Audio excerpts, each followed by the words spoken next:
नहीं सर भाई कथी करता रे एक एक की ओर काहे सब लगाओ तारी फूल झोरिया कथी कहता रे हमरा बाप के पैसा लागल बा ढेर मत बोलना तो अभी उधार के फेंक दे।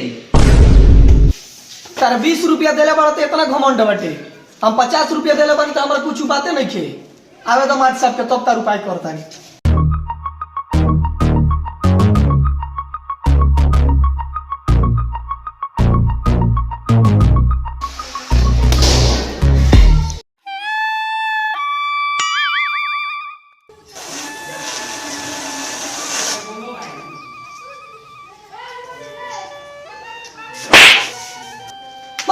रुपया जान को दस बात ना तो तब कोई से फुलावना फुलावे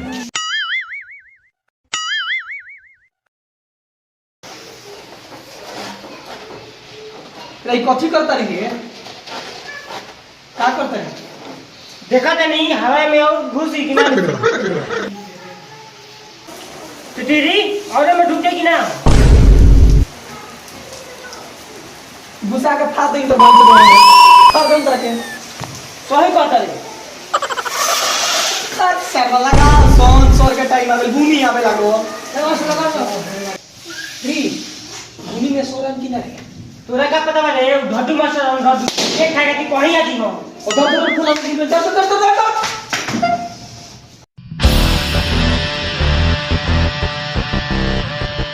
ये बोला सोरा जी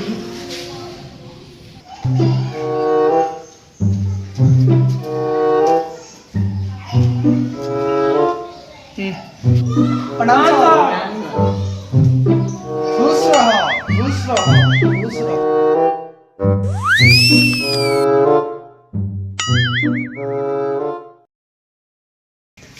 काहे तुम सब इतना लेट किए हो? टाइम 8 बजे का दिया था 10:30 हो गया। अंग्रेजी के सरवा के ABCD आवेला ना लेकिन देख हिंदी का इतना छाटा था गड़ुआ वो टाइम पूछता चल अच्छा आइए सर आइए केक मंगाते हैं जल्दी आइए सब बैठिए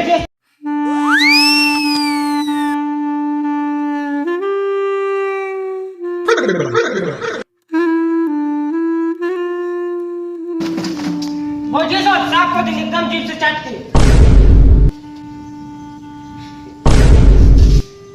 बैठिए सर बैठिए बैठी जल्दी जल्दी केक लाओ, मेरे को दूसरे कोचिंग भी जाना है। ए गौरी जल्दी केक लेके आओ जल्दी जल्दी जल्दी लेके आ जल्दी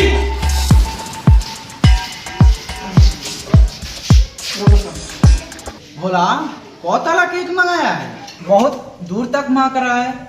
ये कौन सा फ्लेवर का है? सर गोबर फ्लेवर है जी सर ई नायका गोबर फ्लेवर आई बटे इहे ले कनी है सर 1000 के पड़ल है सर जी सर। चलो टेबल ले आओ कटाओ। ये बच्चा सब इतना कहाँ से आया है?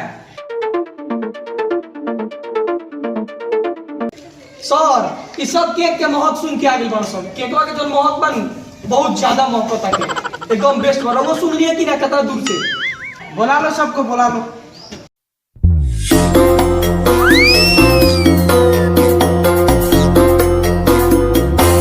केक रख बाबू केक रख उठी सर चाकू लाओ, कैसे कटाएगा? ये सर हटाई काटी ना बर्दाश्त नहीं होता हम से। ए सर जल्दी काटी ना एकर गैस की बीमारी बटे कुछ हो जाए तो दिक्कत हो जाए सर। नहीं चाकू लाओ।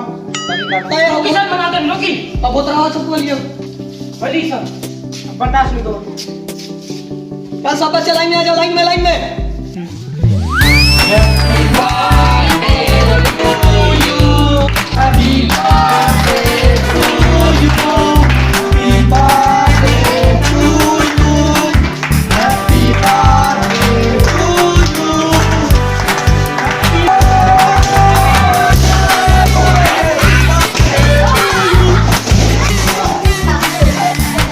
बच्चा केक ले लो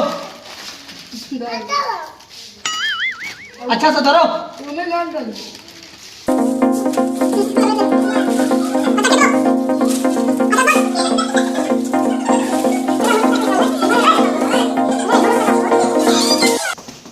हम जा रहे हैं दूसरे कोचिंग। ना सर गिफ्ट लिया हम चलते हैं लोग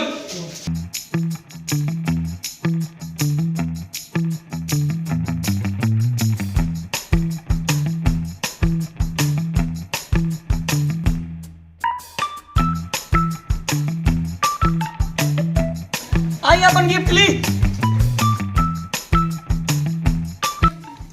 सर धारी अपन गिफ्ट धारी।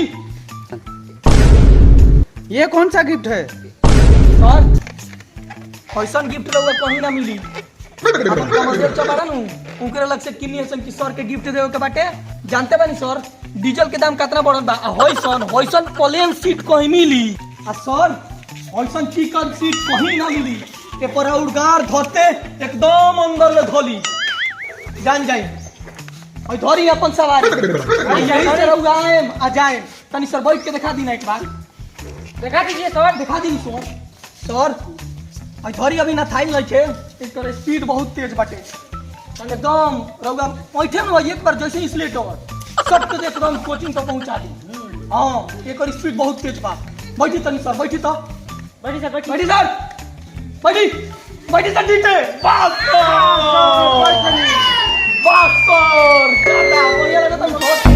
बड़ी वजन बा महाराज रहुआ में। मुंह तो देलस से हमार एकदम सवारी बहुत खराब कर देनी रहुआ। बड़ी वजन